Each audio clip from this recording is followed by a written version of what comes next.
बाबर के बारे में पढ़ा, बाबर के बारे में कुछ रह गया तो वो अब मैं लिखवा रहा हूँ, तो देख रहे हो। तो बाबर के बारे में जब तक लिखवाया मैंने, उसके युद्धों के बारे में लिखवा दिया, युद्धों के बारे में एक चीज़ भी लिखवा दी। चीज़ क्या थी? बाबर ने पानी पिया, खाना खाया, चेस खेला, घर गया और मर गया। ये अलग से एक वीडियो बना के डाल दी थी मैंने शॉर्ट। और इसमें कुछ रह गई थी कि कलंदर की उपाधि उसने कब ली थी, और उसने 4 बाग प्रणाली का बाग तो उसका लिखवा दिया था मैंने, आराम बाग। लेकिन इसने 4 बाग, एक 4 बाग प्रणाली होती है, तो 4 बाग प्रणाली के जनक कहा जाता है इसे। किसको? बाबर को। इसने कलंदर की उपाधि धारण की, और उसके बाद जब इसकी मृत्यु होने से पहले इसका जो बड़ा बेटा था हुमायूं था, हुमायूं को इसने बताया कि भाई आप 4 भाई हो, एक चाचा का बेटा भी था, तो कि सबको बराबर बराबर राज्य बांट देना मेरे मरने के बाद। हुमायूं जो था ये बहुत पढ़ा लिखा विद्वान था, और ज्योतिषी था बहुत अच्छा। सोमवार, मंगलवार, शनिवार सब में मतलब वस्त्र सब दिन बदल के पहनता था, मतलब सब उसके दिन के अनुसार कौन से वो चलेंगे। 1 नंबर का इसमें किया था, दारू पिया था, दवा के भांग दारू सब। करते हैं शुरू बाबर के बारे में। बाबर की 1-2 चीज रह गई थी। तो बाबर का जो मैंने कार्यकाल आपको लिखवाया था, बाबर कार्यकाल था इसका 1526 से 1530, ठीक है जी। इसको क्या कहा जाता है? 4 बाग प्रणाली का जनक। क्या? 4 बाग प्रणाली का जनक।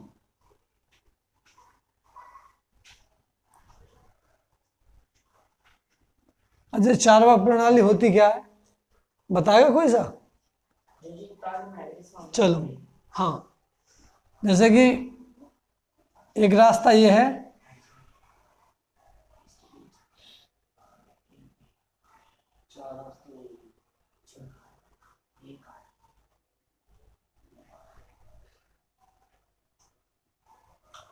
एक तो बीच में फुहारा, बीच में तो क्या था यहाँ, बीच में फुहारा लगवा दिया, और जैसे गोल चक्कर जो आजकल जो बनते हैं, गोल चक्कर चौराहे पे, उस तरीके से जैसे बीच में फुहारा, और यहाँ पे बाग, यहाँ पे भी बाग, यहाँ पे बाग, और यहाँ पे बाग, चारों में बाग, मतलब चारों कोने पे बाग, बीच में फुहारा, और ये रास्ता चौकोर, यानी कि 90 डिग्री पे काटते हुए रास्ते। तो ये 4 बाग प्रणाली के जनक है। सब नंबर जो दूसरा था, इसने कलंदर की उपाधि ली। क्या की?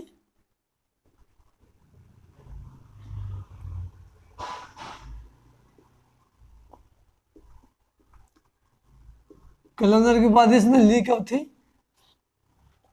जब इसने दिल्ली को लूटा था, यानी कि इब्राहिम लोदी के साथ जब युद्ध हुआ था, तो इसने लूटने के बाद बहुत सारा धन लूटा। वहां से धन लूट के इसने क्या काम किया? अफगान में सिक्के बांटे इसने चांदी के, अपने सभी जितने भी अफगानियों को सबको सिक्के बांटे। और सिक्के बांटने के बाद, यानी कि जो दान देता है, दानवीर जो होता है ना, कलंदर कहा जाता है। तो इसने फिर जब दान दिया वहां पे चांदी के सिक्कों का, तो उसके बाद क्या बन गया? ये कलंदर। इसने कलंदर की उपाधि ली। मकबरा मैंने तुम्हें बता दिया था, पहले आरामबाग में दफनाया इसे, और बाद में काबुल में दफना दिया इसे। किसने बनवाया था इसका मकबरा? हुमायूं ने, ठीक है। हाँ, अब हम क्या पढ़ेंगे? हुमायूं।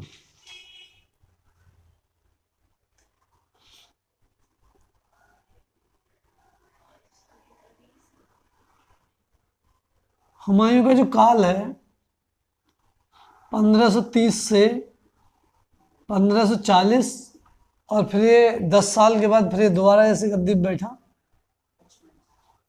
1555 से 1556, ठीक है, 15 साल बाद है। तो इसके 2 काल हैं। एक बार ऐसा यहाँ से शेर शाह सूरी, जो कि शेर खान था, उसने इसे भगा दिया, और ये भागने के लिए मजबूर हो गया, तो फिर यहाँ से भाग गया। उसके बाद ही फिर 1 साल के लिए आया, और इसने इसी 1 साल में जो इसको बचाया था हुमायूं को, एक माझी ने, नाविक ने, जो कि भिस्ती बोलते हैं, भिस्ती। तो फिर उसने 55 में एक दिन के लिए राजा भी बनाया था और उसने चमड़े का सिक्का चलाया था। तो एक क्वेश्चन पूछा है कि किस मुगल काल में किस शासक ने चमड़े का सिक्का चलाया। ये पेपर में आने वाला क्वेश्चन है, अच्छा क्वेश्चन है, ठीक है। बाकी हम बाद में पढ़ते रहेंगे जो जो बीच में आता रहेंगे। और बहन जो थी इसकी गुलबदन बेगम, क्या लिखा है इसने गुलबदन बेगम ने? हुमायूं नामा, यानी कि हुमायूं की आत्मकथा। ये गणित का किसका? गणित का और ज्योतिष का। ज्योतिष और विज्ञान, क्या था ये? ज्ञाता। ज्ञाता मतलब कि इसे अच्छी नॉलेज थी इनके बारे में। तो इसने क्या, अच्छा बाबर की, चलो एक और लिख लो, इसने क्या किया था? पादशाह की उपाधि, पादशाह या बादशाह,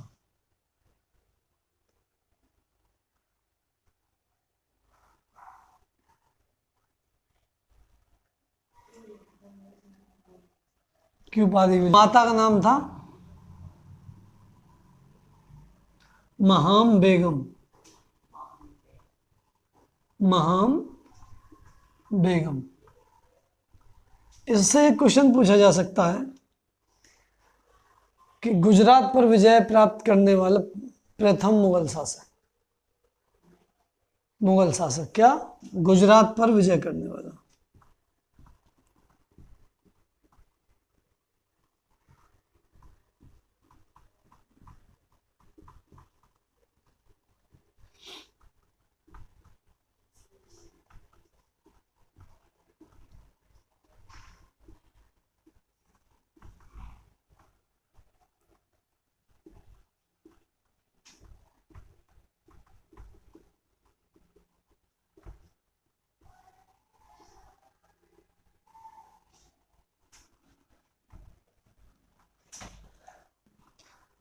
एक गुजरात का शासक था बहादुर शाह। तो राणा सांगा की जो पत्नी थी कर्णावती, वो उस समय चित्तौड़ पे शासन कर रही थी। और बाबर ने, यानी कि हुमायूं के पिता ने, कर्णावती को हिंदू पुत्री कहा है। क्या कहा? हिंदू पुत्री।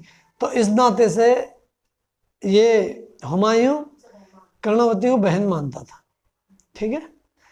तो जब उसने आक्रमण किया 1535 में, किसने? हम बहादुर शाह ने, बहादुर शाह ने जब आक्रमण किया, कहाँ का शासक था बहादुर शाह? गुजरात का। कितने में किया? 1535 में। कहाँ किया? गुजरात का तो वो शासक था, चित्तौड़ पर। कहाँ किया?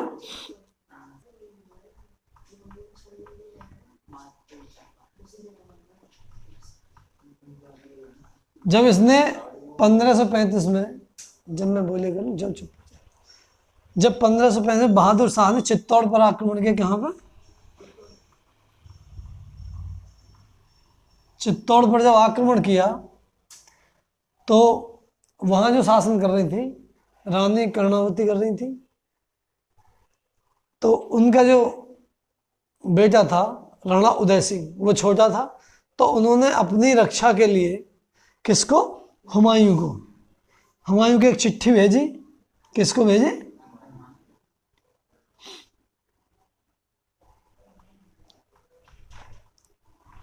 हुमायूं की एक चिट्ठी भेजी। चिट्ठी में एक तागा भेजा, राखी, एक धागा भेजा, और उसे बताया कि भाई, एक आपकी बहन ने मतलब एक धागा भेजा, रक्षा सूत्र, और इसे अपनी कलाई पे बांध के अपनी बहन की रक्षा के लिए तुम्हें आना।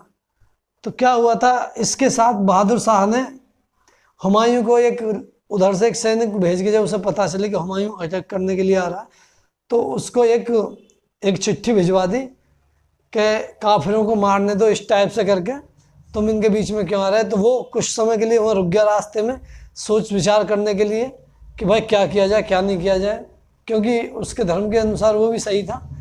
तो लेकिन जब तक ये पहुंचा वो हार गई थी, हार चुकी थी। और जब ये लौट के आ रहा था तो 1935 में बहादुर शाह को इसने, हुमायूं ने हाँ काफ़ी मतलब हराया इसे, बहुत अच्छी, बहुत इसकी सेना मारी, और तभी फिर इसने गुजरात पे विजय प्राप्त करी। कब? 1935 में, 1535 में, ठीक है। तो हुमायूं किसने राखी भेजी थी? कर्णावती ने, रानी कर्णावती। रानी कर्णावती ने इसको राखी भेजी थी। अब पछतात होत क्या जब चिड़िया चुग गई खेत। तो जब तक वो हारने के बाद फिर तो कोई जरूरत ही ना थी, हारा ना हारा उसका कोई वही नहीं हुआ। चुनार की लड़ाई, चुनार की लड़ाई किस किस के बीच हुई? हुमायूं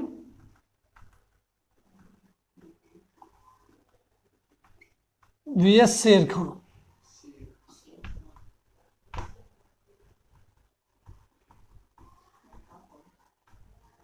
शेर खान जो बाद में शेरशाह सूरी के नाम से मशहूर हुआ, ये हुई 1538 में। कब हुई? 1538 में। तो यहाँ से जान बचा के शेर खान भाग गया इससे, क्योंकि इसकी जनसंख्या काफ़ी बड़ी थी। और शेर खान जब छोटा सा एक राज्यपाल था इसके टाइम में, तो शेर खान कहाँ छुपा जाके?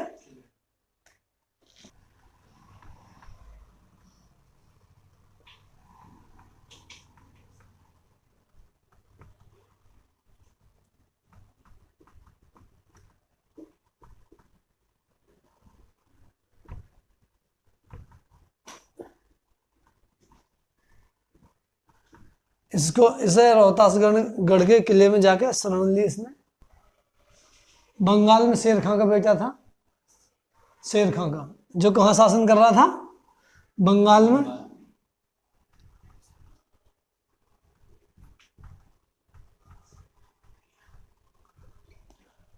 जब इसकी यहाँ लड़ाई हुई थी इससे शेर खान से, तो इसने क्या काम किया? बंगाल में जाके इसने, हुमायूं ने आक्रमण कर दिया। बंगाल को क्या किया? हुमायूं ने बंगाल को क्या किया? जीत लिया,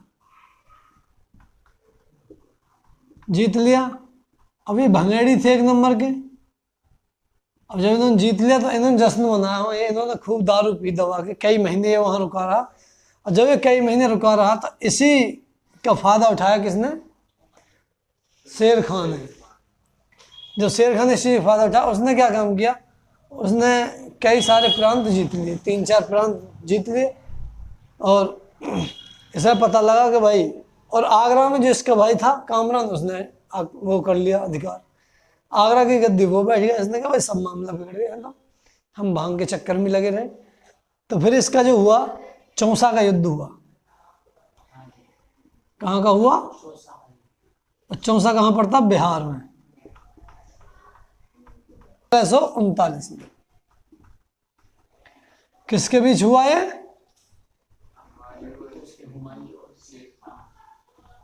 ये पेपर में भाई आता है, हुमायूं और शेर खान। कौन से? कर्मनासा। कर्मनासा नदी में कूदकर, कर्मनासा नदी में कूदकर हुमायूं ने अपनी क्या बचाई? अपनी जान बचाई। और देखो कुदरत की बात होती है नहीं, तो इसे फिर क्या मिला?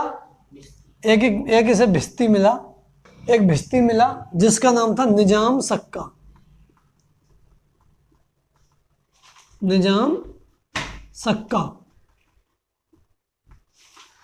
निजाम सक्का ने अपनी नाव में बैठा के इसे इस नदी, यानी कि नदी को पार कराया, नदी को पार कराया, और इसने इस तरह से अपनी जान बचाई। उसके बाद जो एक युद्ध हुआ इनका, जो निर्णायक युद्ध था, जिसमें हुमायूं भारत को छोड़ के भाग जाता है। और इसको इस युद्ध में जीतने के बाद, चौसा का युद्ध जीतने के बाद, शेर खान ने, किसने? शेर खान की क्या हुई? जीत हुई, यहाँ पर जीत हुई। और जीत की खुशी में शेर खान ने अपनी जो उपाधि ली, किसकी? शेर शाह की। शेर शाह की उपाधि इसने क्या उपाधि धारण की?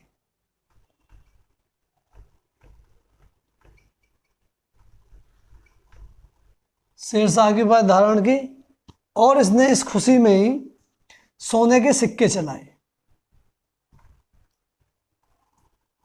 सोने के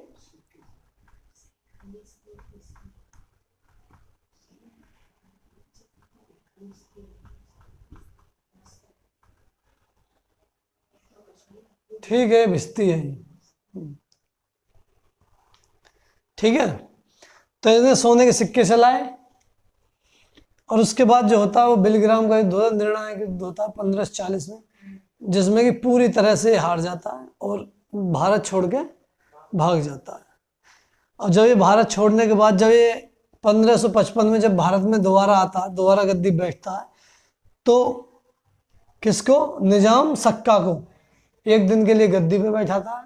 और गद्दी पे बैठाने के बाद निजाम सक्का जो एक चमड़े का सिक्का चलाता है, किसका, चमड़े का सिक्का, जो कि पेपर में पूछा जाए कि कौन से वंश ने चलाए, तो मुगल वंश ने चलाए, और कौन सा शासक था, तो निजाम सक्का, जो कि एक दिन के लिए गद्दी पे बैठा था।